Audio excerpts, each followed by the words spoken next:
The Committee on Science, Space, and Technology will come to order. Without objection, the Chair is authorized to declare recesses of the Committee at any time.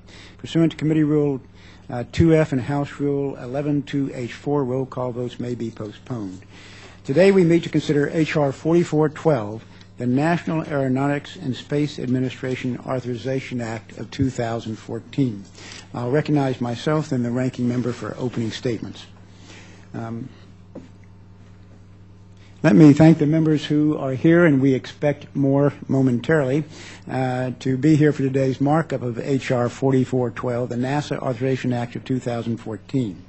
There is a reason why the National Air and Space Museum is the most visited museum in America. Space exploration captures the imagination of people around the world and encourages future generations to dream big, work hard, and shoot for the stars. NASA has accomplished some of the most awe-inspiring and technologically advanced space initiatives in the history of humankind. Throughout its history, our space program has set goals that required vision and offered challenges that have led to innovation and the development of new technologies. New technologies give us new discoveries about the universe and hope that we can find solutions to problems here on Earth. Space exploration is an investment in our nation's future, often the distant future. And many technologies that Americans use on a daily basis were born out of NASA research. These include heart rate monitors, athletic shoes, air and water purifiers, cordless tools, and laptop computers. They improve Americans' quality of life and save lives. Today's bill ensures that NASA will continue to innovate and inspire. The scientists, engineers, and astronauts who find creative and new solutions to the challenges of exploring the universe serve as role models for our students. They motivate young people to study science, math, engineering, and computer science.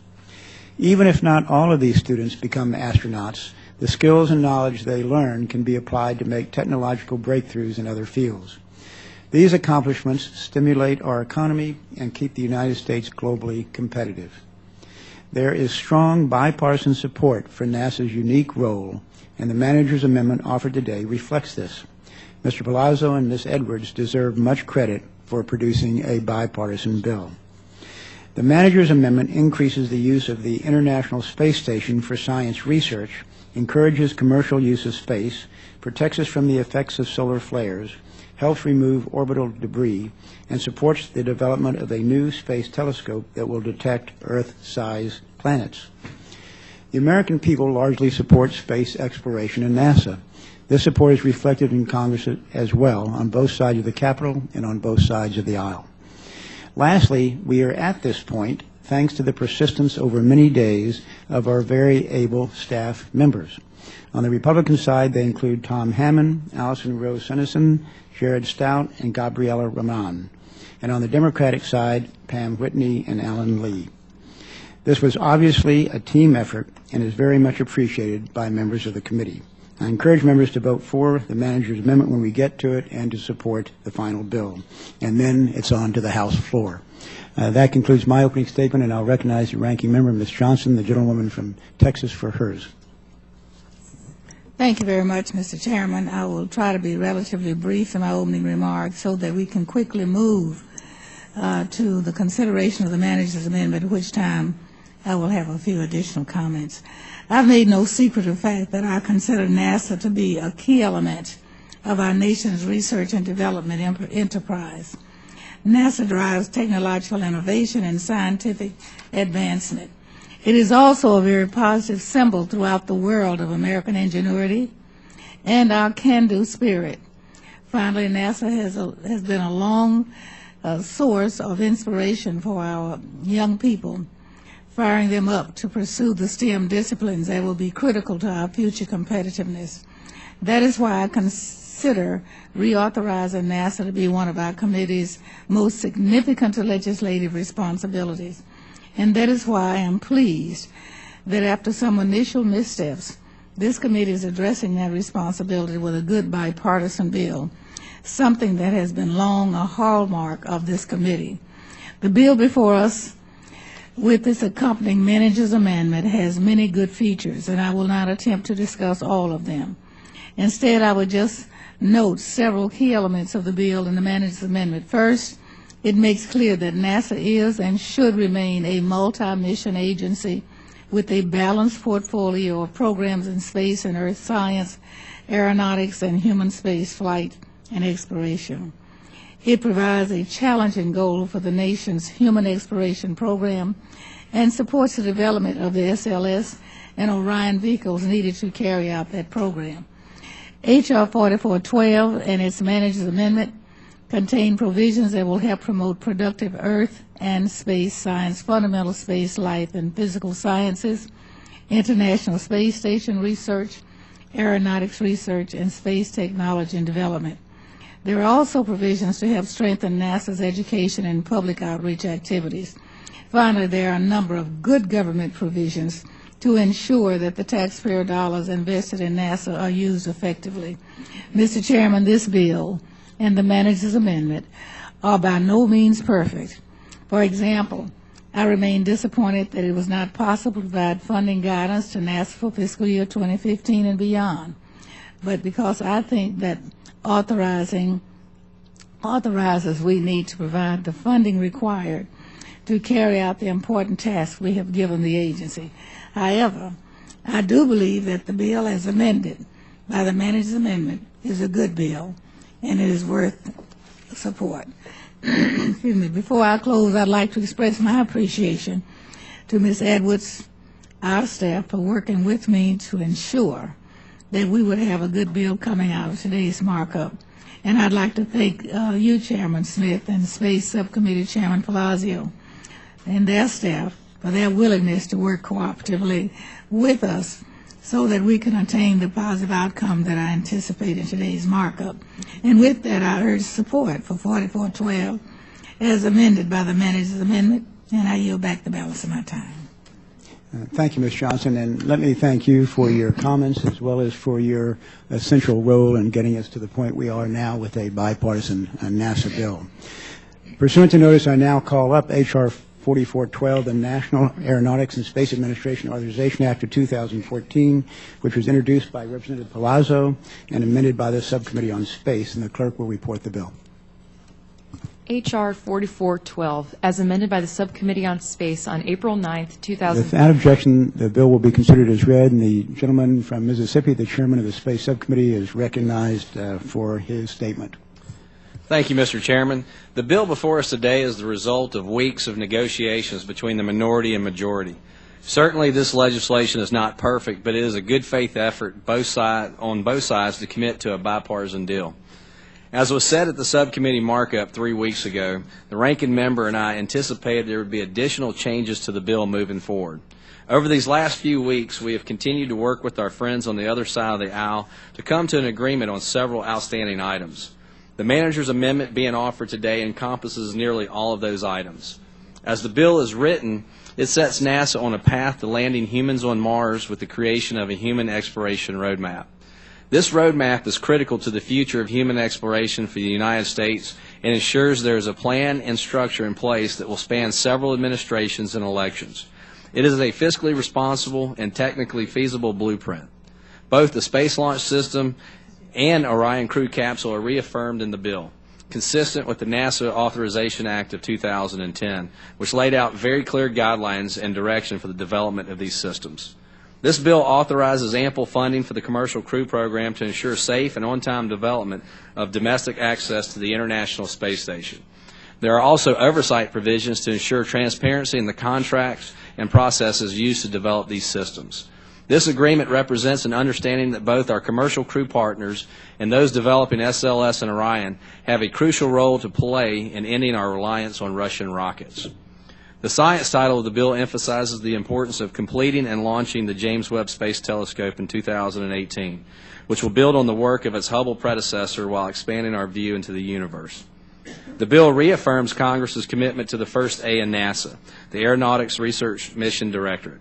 The agency has a proud history of infusing critical fundamental new knowledge and technologies into the aerospace sector, and H.R. 4412 directs NASA to create research and development roadmaps for the agency's work on unmanned aerial systems, hypersonics, supersonics, and rotorcraft. In an ongoing effort to keep NASA's limited budgets focused to support the agency's primary missions, the bill directs that any transfer of additional responsibilities to NASA should be accompanied by additional resources. NASA is the only agency tasked with space exploration, and its budgets must reflect space exploration as a priority. Yet the President's budget request again transfers responsibility for developing instruments for climate research from NOAA to NASA without providing additional resources to NASA to pay for such responsibilities. Finally, this committee has made multiple requests for more information on a proposed asteroid redirect mission, or ARM. These are reasonable requests, especially in light of the considerable concerns that have been expressed in the scientific community and by NASA's own advisory groups. To date, NASA has failed to provide a budget profile, program office, or schedule. This bill directs NASA to provide these key details about this mission. I want to again thank Ms. Edwards, her staff, and of course the majority and minority committee staff for their tireless efforts to pull this bill together. I'm proud that at the end of the day we're able to put our names on a bipartisan bill. I yield back. Thank you, Mr. Palazzo. The gentlewoman from Maryland, Ms. Edwards, the ranking member of the Space Subcommittee, is recognized for her statement. Thank you very much, Mr. Chairman, and I am really pleased to be able to join my colleague, Mr. Palazzo, in introducing our manager's amendment today. It was jointly agreed to by Mr. Palazzo, Chairman Smith, and Ranking Member Johnson and myself, along with our committee. It's an amendment that enhances substantially the subcommittee passed bill. Mr. Chairman, as I indicated previously, due to time constraints, the subcommittee passed bill didn't reflect all of the good work that both sides had been doing to reach common ground. In fact, we knew we had work to do. Subsequent to the subcommittee markup, our staffs have continued to work diligently on a number of areas, and today's markup is proof of that hard work. In fact, it's proof of teamwork. Provisions in the manager's amendment include direction to NASA that it continue carrying out a balanced Earth science program that includes Earth science research, Earth systematic missions, competitive venture class missions, other missions and data analyses, mission operations, technology development, and applied sciences, consistent with the recommendations and priorities established in the National Academy's Earth Science Decadal Survey.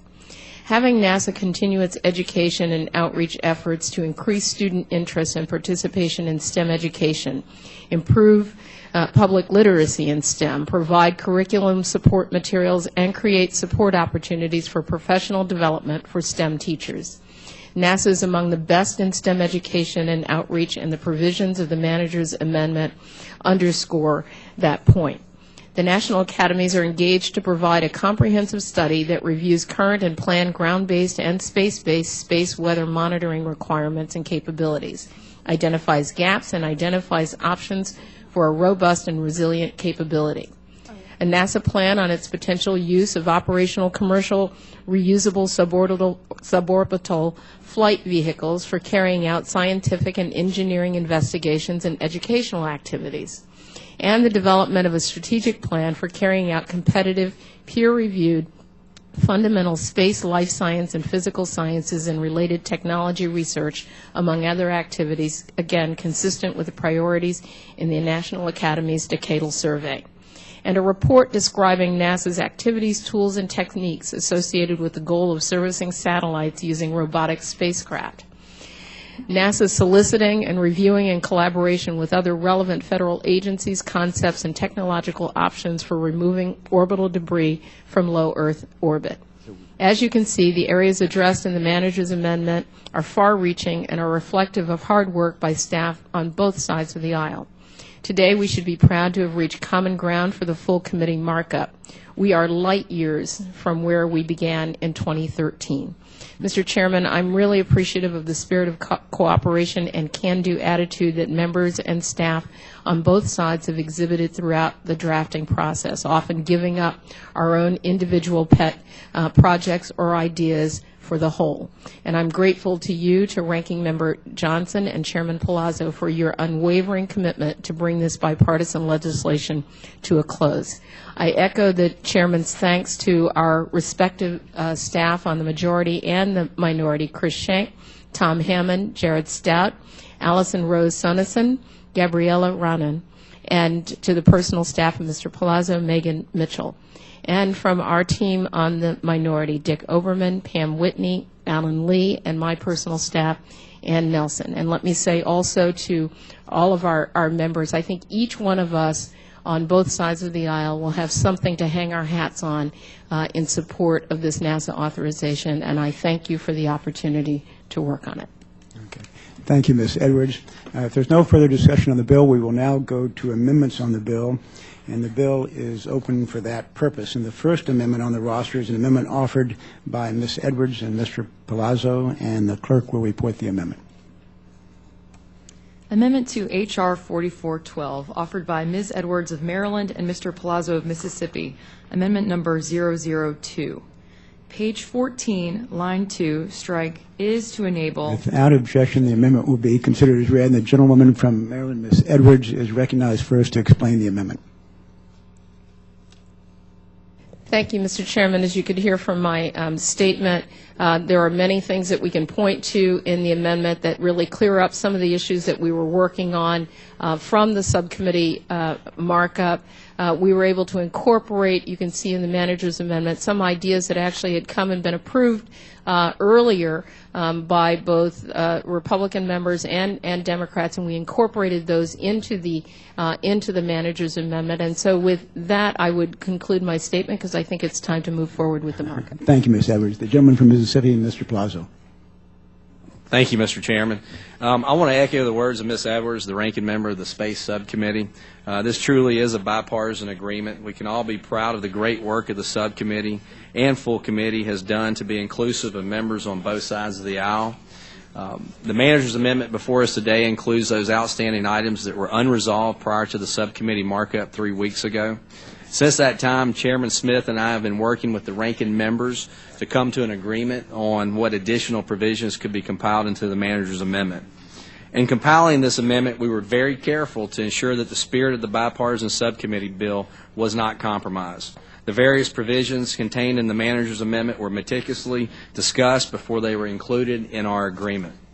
The manager's amendment continues to build on the subcommittee's work to provide for a human exploration roadmap.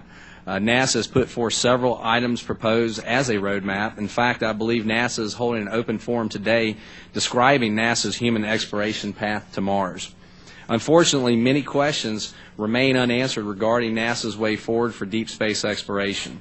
As of today, NASA has not provided the specific set of capabilities and technologies required to support a manned mission to Mars, nor have they identified the mission sets necessary to demonstrate the proficiency of these capabilities. Congress is still waiting to hear how NASA would stage intermediate destinations, Mars mission risk areas, and potential risk mitigation approaches. Additionally, NASA has not described the process for evolving the fully integrated Orion crew capsule with the Space Launch System. And finally, there is currently no framework for international cooperation or the potential risk posed by relying on international partners for items on the critical path of development. In short, for all of NASA's rhetoric about a roadmap, to date we've seen very little substance to back it up. This amendment includes important language on the development of next-generation liquid rocket engines. This provision will ensure that any next-generation liquid rocket engine developed for national security purposes takes into consideration the objectives of the civil space program as much as possible. The United States already has a diverse portfolio of engines that reduce risk and ensures access to space. This language will provide for greater coordination on any new development so that it will meet both national security and civil space needs. While the base bill includes a section on relief from new onerous termination liability requirements, this amendment includes a provision to ensure timely notification to Congress should the administration plan to cancel a program covered by the bill. The relief from termination liability costs will allow hundreds of millions of dollars to be freed up from bureaucracy and applied directly to program development work. Orbital debris continues to pose serious risks to the operational space capabilities of the United States. In the NASA Authorization Act of 2010, Congress directed the administration to coordinate with countries within the Interagency Space Debris Coordination Committee to mitigate the effects and growth of orbital debris. However, the status of this coordination is unknown. The manager's amendment requires NASA to produce a report on these coordination efforts and a strategy to mitigate orbital debris. The road to this agreement was not easy, and we still have work to do before a final product is done with the Senate. We are well on our way. There are most certainly things from both sides that did not make it into this amendment. I know that I would have preferred a little bit more direction in the exploration sections and more oversight of the progress of SLS Orion development to make sure the administration is on track. And with that, I would like to once again, for the third time, thank Chairman Smith, Ms. Edwards, and Ms. Johnson for their efforts in pulling together this agreement, as well as all of our staff who labored over this bill, Megan Mitchell, who has faithfully advised me throughout the process, Rebecca Rounds, legal extern on space, the subcommittee staff, Tom Hammond, Jared Stout, Allison Rose Sonneson, Ann Nelson on Ms. Edwards' staff, and minority staffers Pam Whitney and Alan Lee. I look forward to continuing our work to pass this bill on the House floor, and I'm proud that we're able to put our names on a bipartisan bill for the sake of our nation's space program, national pride, and our national security. Thank you, Mr. Chairman. I yield back. Thank you, Mr. Palazzo. Let me make an offer to the members, and it is this. Both the ranking member and I are willing to put into the record our statements on the manager's amendment. I know there are two members, Ms. Esty, Mr. Kennedy, and perhaps others who have amendments that they were going to perhaps offer and withdraw. Let me say that the prospects of those being included on the House floor are exceedingly great if they don't offer those amendments now. And I happen to agree with the substance of both, by the way, and think they're good amendments and good improvements to the bill. But I'd also like to finish up so we don't have to come back after the next series of votes. Ms. Esty, is that agreeable with you and Mr. Kennedy? Okay. Thank you both in that regard. In that case, there are no further amendments and a reporting quorum being present. The question, with no further discussion on the amendment, the question is on agreeing to the amendment offered by Ms. Edwards and Mr. Palazzo. All in favor say aye. All those opposed say no. The ayes have it and the amendment is agreed to. Since there are no further amendments and reporting quorum being present, the question is on the bill. H.R. 4412 is amended. Those in favor say aye. Opposed, nay. The ayes have it, and the bill, as amended, is ordered reported favorably. Before I conclude with some boilerplate language, let me thank all members for being here and for all being a part of a very successful markup and helping us advance a very, very important bill. Without objection, the motion is to reconsider is laid on the table, and I move that the bill H.R. 4412 is amended, be favorably reported to the House, the staff be authorized to make any necessary technical conforming changes, and without objection, so ordered. Without any further business, we stand adjourned, and again, thanks to all the members who are here today. Thank you. Thank you, Eddie Bernice.